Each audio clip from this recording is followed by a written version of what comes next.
Sebelum masuk ke penjelasan apa itu prinsip HAM, pertama-tama kita harus mengetahui apa itu HAM. HAM atau hak asasi manusia adalah sebuah konsep hukum dan normatif yang menyatakan bahwa manusia memiliki hak yang melekat pada dirinya karena ia adalah seorang manusia. Hak asasi manusia berlaku kapan saja, di mana saja, dan kepada siapa saja, sehingga sifatnya universal. HAM juga mengenal sebuah prinsip, dan apa saja prinsip HAM itu sendiri? Yang pertama ada prinsip universal. Prinsip ini menyatakan bahwa semua orang di seluruh belahan dunia manapun, agamanya apapun, warga negara manapun, berbahasa apapun, etnis manapun, tanpa memandang identitas politik dan antropologis apapun, dan terlepas dari status disabilitasnya, memiliki hak yang sama. Kedua, prinsip tak terbagi. Prinsip ini dimaknai dengan semua hak asasi manusia adalah sama-sama penting, dan oleh karenanya tidak diperbolehkan mengeluarkan hak-hak tertentu atau kategori hak tertentu dari bagiannya. Setiap orang memiliki seluruh kategori hak yang tidak dapat terbagi-bagi. Sebagai analogi, seseorang tak bisa hanya menerima hak politik tanpa menerima hak-hak sosial dan budaya. Selanjutnya, prinsip hak saling bergantung. Prinsip ini dimaknai dengan jenis hak tertentu akan selalu bergantung pada hak yang lain. Contohnya, hak atas pekerjaan akan bergantung pada terpenuhinya hak atas pendidikan. Selanjutnya, prinsip saling terkait. Prinsip ini dipahami bahwa satu hak akan selalu terkait dengan hak yang lain, entah itu hak untuk hidup, menyatakan pendapat, memilih agama, dan kepercayaan, dan hak-hak lainnya adalah hak-hak yang punya keterkaitan satu dengan lainnya dalam perlindungan dan pemenuhan hak asasi manusia secara keseluruhan. Dengan kata lain, tiap hak asasi terhubung dalam satu mata rantai. Apabila satu mata rantai putus, maka hak-hak yang lain akan terlanggar. Prinsip saling terkait mempunyai dua unsur, yaitu saling membutuhkan interdependence dan saling terhubung interdependence.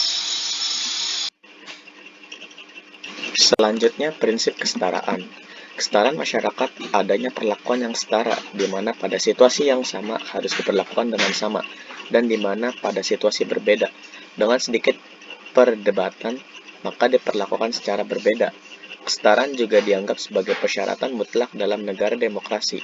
Kesetaraan di depan hukum, kesetaraan kesempatan, kesetaraan akses dalam pendidikan, kesetaraan dalam mengakses peradilan yang fair, dan lain-lain merupakan hal penting dalam hak asasi manusia. Prinsip non-diskriminatif selanjutnya. Prinsip non-diskriminatif merupakan bagian yang tidak dapat terpisahkan dari konsep kesetaraan. Konsep ini mendorong bahwa tidak seorang pun dapat diingkari hak asasinya karena alasan faktor eksternal seperti ras, warna kulit, seks, bahasa, agama, politik, dan pandangan lain, asal nasionalitas atau sosial, kepemilikan, kelahiran, atau status lain. Terakhir, tanggung jawab negara. Prinsip ini dimaknai bahwa aktor utama yang terbebani tanggung jawab untuk memenuhi, melindungi, dan menghormati hak asasi manusia adalah negara melalui aparatusnya.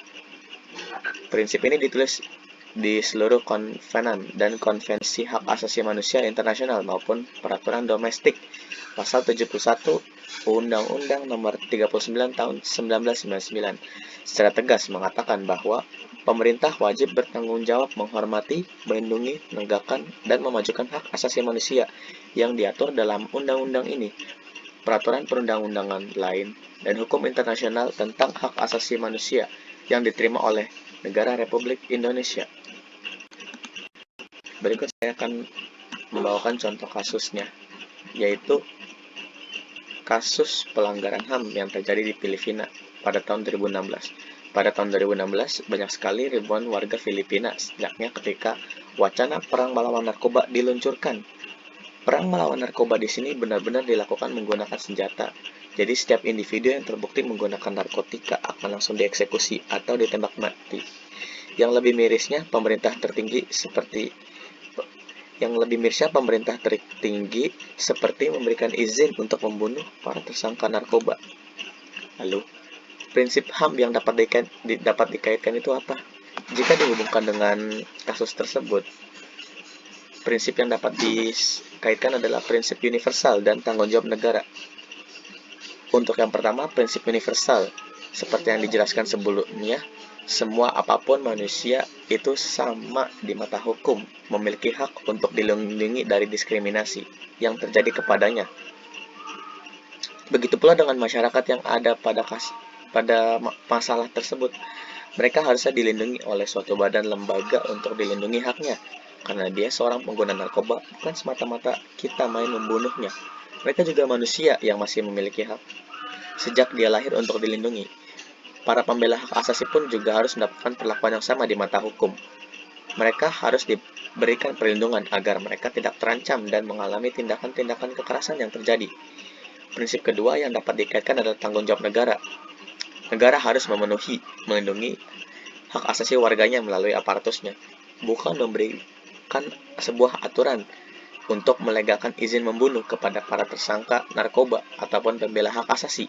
Negara harus sangat bertanggung jawab akibat dari peraturan yang dia buat dalam menghilangkan ribuan nyawa yang harusnya dilindungi oleh badan hukum. Negara harus memberikan pertanggungjawaban kepada semua masyarakat yang hak-haknya dirugikan. Selain itu, dalam kasus ini seharusnya negara haruslah diberikan sanksi hukum internasional atas tindakannya yang di luar batas normal. Sekian presentasi prinsip HAM yang dapat saya lampirkan. Jika ada salah kata mohon dimaafkan. Assalamualaikum warahmatullahi wabarakatuh.